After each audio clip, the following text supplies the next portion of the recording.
The old cylinder head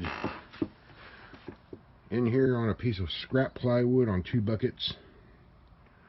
Just so I have it at the proper height so I can work on it. The intake gasket kind of came off with ease until I got right here. Then it was really like glued on, which is this area right here. You can still see some of the gasket left over on the piece of that.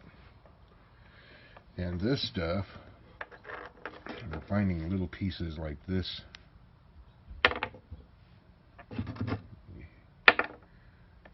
It's pretty solid, but what it is, it's crystallized rubber. And it was a grommet that went into the top of the valve cover. I've just been finding little pieces like this broken up laying in top in here in between the rockers and valve springs. So I'm slowly getting that cleaned out. And then I got a pan over there that I'm going to be using to scrub this head clean. So I'll get that done and I'll be back. Well, here's an update. All of these surfaces, mating surfaces for the cylinder head to the block, cylinder head to the intake, and cylinder head to the exhaust manifold are all nice and clean. Couldn't get around the inserts right there and then right there. So I had to use like a putty knife to scrape as much as I could. But otherwise it's good and clean. And then come in here. You don't mind the mess in the garage. It's insane. But that's what we used. Angle grinder with a flat disc, a used flat disc. You got to be very careful because if you don't, that thing will mess up a surface real bad. And we got this all clean, that all cleaned up, and this side cleaned up, nice and smooth. Got this dude cleaned up. And the next thing I got to work on is the cylinder head surface itself. I want to clean up the air cleaner. Probably do a little cleaning on the alternator. It's not too bad. One thing I can't stand is working on a car that is just covered in grease, oil, and grime, and ugh. But pretty much what we used was a couple brushes and some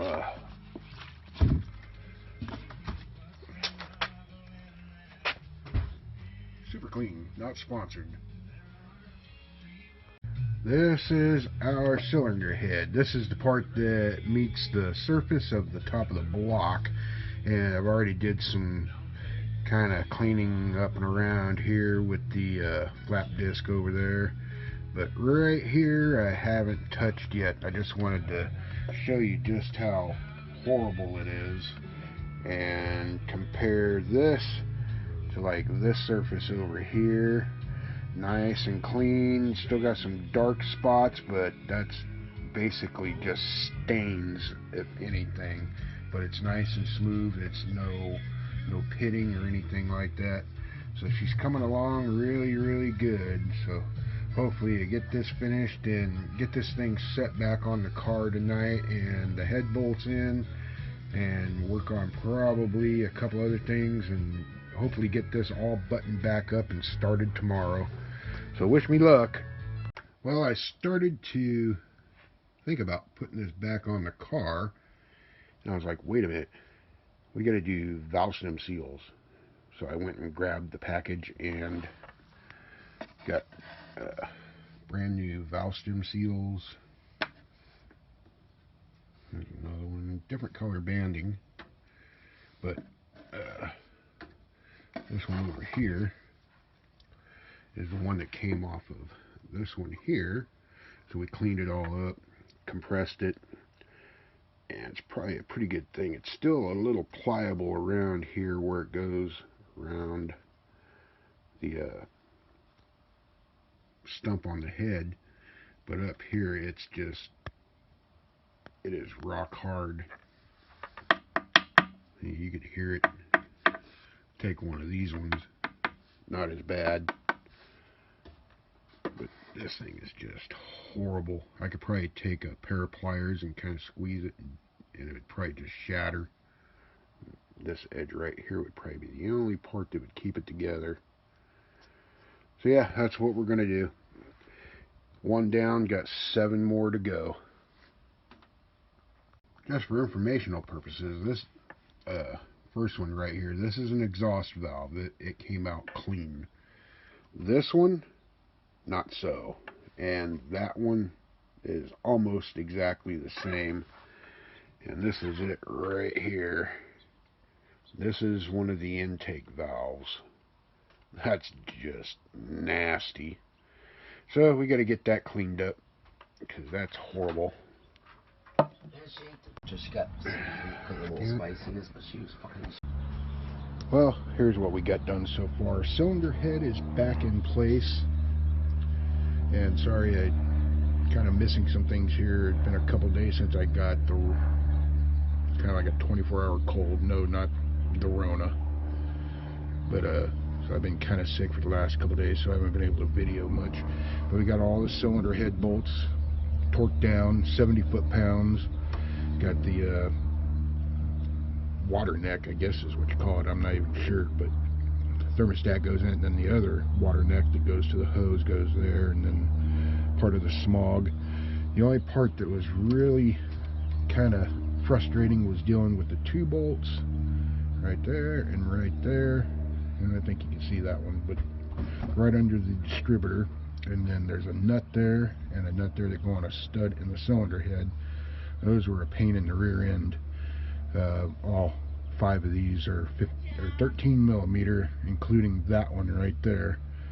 But that one was the easiest one of all. Anyway, I got interrupted. Sorry about that. The only thing I got left to do is I got to this stupid Apple ID warning. Anyway, I have to get the exhaust manifold bolts back in and get the heater hose back into position there. Got to put the throttle linkage bracket back on and the linkage itself. I had to replace a piece of vacuum hose there that was split. And going back to this exhaust manifold, when I took this thing off, there was no gasket at all on this thing, which kind of surprised me. What else is there? Put the cap back onto the distributor, hook up the coil. I decided just to leave the coil there because it was just too much of a pain in the ass to get out of there, even with it kind of disassembled. Thermostat, water neck, smog, alternator, power steering pump, and then I'm pretty sure we'll be done. Oh, air cleaner too. Whatever. Okay, here we are. Exhaust manifolds buckled up, intake manifolds buckled up. Distributor cap is back on. Coils hooked back up to it. Alternator's installed. Power steering pump is installed right there. Belts are adjusted, and I think that's pretty much it. Oh, I got that little smog creep device right there. The only thing I'm waiting on, I'm still waiting on parts, and then that's the thermostat for this thing. It's all the way down in stock, and it won't be here until tomorrow, so that's going to be the last thing we'll put on. Right now, what I'm working on is, see, I got these 2 push rods put in place. And that's my intake and exhaust push rods for cylinder number 1. I've got it actually cranked to top dead center, and the way I'm doing that is, since there's no spark plugs in here, it won't build compression, so it'll freely spin without much of a struggle. And I'm taking this wrench here, since my belts are tight, and I put it on the nut of this alternator, and I'll spin it counterclockwise until that cylinder is at the very top dead center. And then I know I could put my lifters on, or my rocker arms on, and then gap them, and then we're all done. Then I'll move on to cylinder number 2, and then do the same process 3 and 4 over and over. So that's pretty much where we're at now. Not much left to go. I am still waiting for, I might have to go to the wrecking yard to get it because the auto store didn't seem to have it, which is this little guy right here. It is all crystallized, baked, cooked, left for dead, and that goes right here in the valve cover. And when the air cleaner goes on, there's a hose that's connected to the air cleaner that goes in there for blow by. So we're going to have to see if we can find one of these that's in good shape. The one over here is actually still flexible and rubbery, so that's what we got to do. I'll be able to run it that way for a short time, but not for long, because I don't know if it's going to start spewing oil out of it or not. I don't know if that just totally messed up the video or not with that pop-up. We do have a new air filter going with the cheapy stuff for now. The old Fram, cheapy Fram, but that's the extra guard. That's the good stuff right there. That's the good cheap stuff. Cheap oil, cheap coolant, cheap car. I'm not trying to make this thing go another 100,000. It'd be nice if it goes another 100,000. It'll probably do 100,000. It went 100 and I think I said 186,000 before, but it's actually 149,000. Hello. So hopefully we can get this wrapped up in the next day or so. Yay. I was lucky to get through the last one. I gotta do this and then the train wants to come by.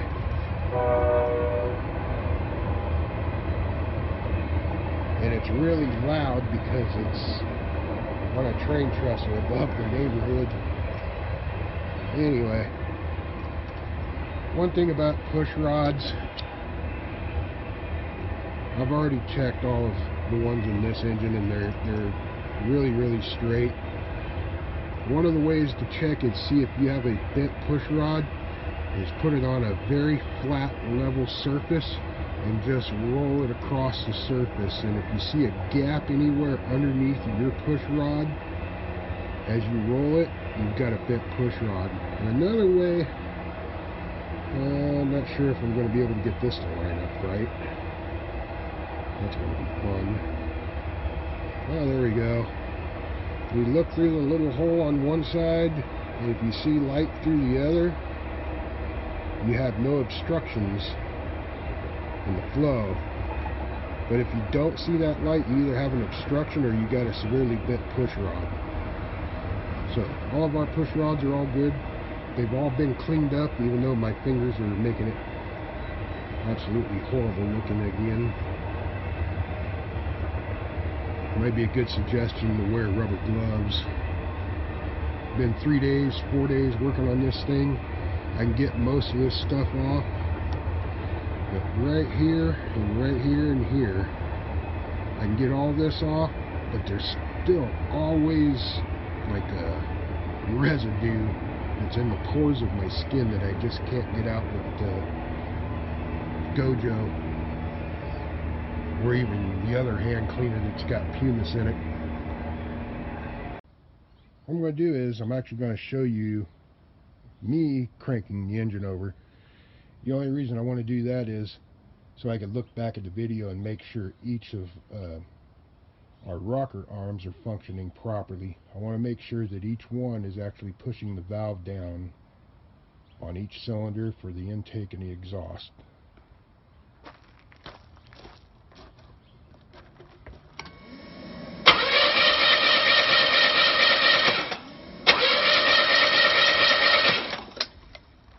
That should do it. Now I can look back at the video and see if each one's doing its thing.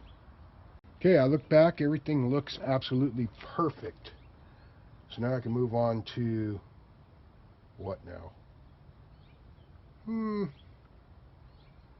Probably putting the plugs back in, hooking the wires back up, and then before I actually fire this thing up, I want to take some fresh oil and probably just kind of drizzle some over the top of these rockers, some inside the head, just to get a fresh head start on getting some oil on the top end of the cylinder.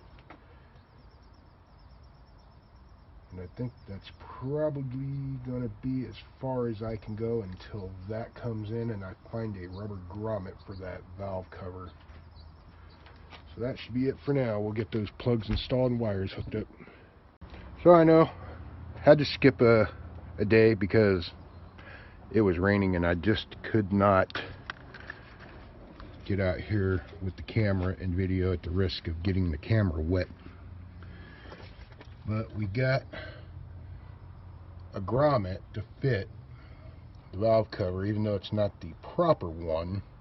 It's better than nothing. New air filter is installed in the air cleaner. I have had the car running. It runs fantastic. But what we're working on now is changing the oil and the oil filter, and then we gotta drain the radiator, put some fresh coolant in it. Anything else about this I should note? Oh, thermostat's in. I think that's about it. We still got that little issue of that electrical junction right there to deal with someday. But yeah, if you want to see if I could take you under the car, I'll show you what I got to deal with.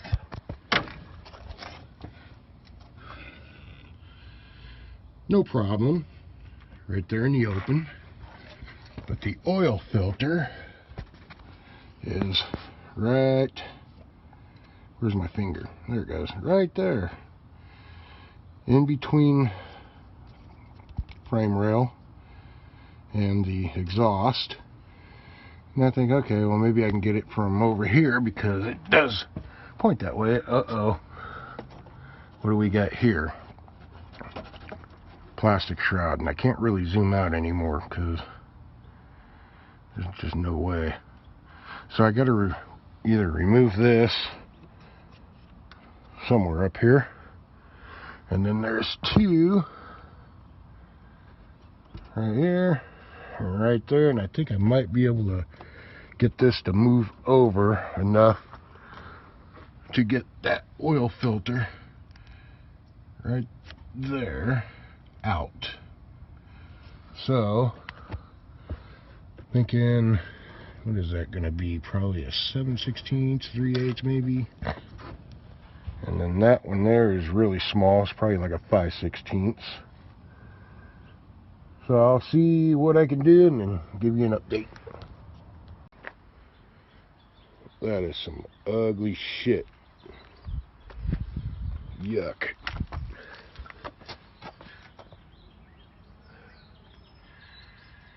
It almost has a little bit of a milky-ish look to it, but I believe that's only from running a short time, because when we popped the head, the water mixed in with the oil. Other than that, looks like old oil. Antique oil filter. I don't even know what the brand name is on that thing. Hang on a sec.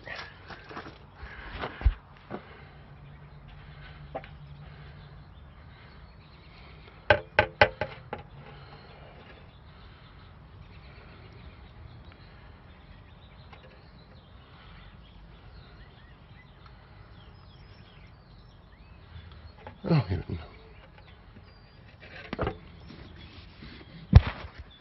Whatever it is, it's called a mile guard. I don't see a brand name on it unless that is the brand name. Well, she is all back together and complete. No leaks. One spot. A little puddle of oil that was accidentally spilt when I was refilling oil. Got fresh oil change, fresh coolant. Still need to get a cap for the master cylinder. Still need to get that electrical block. She sounds great. Drove it around a couple times, no problems whatsoever. Took off that extra throttle spring and now the throttle actually acts normal.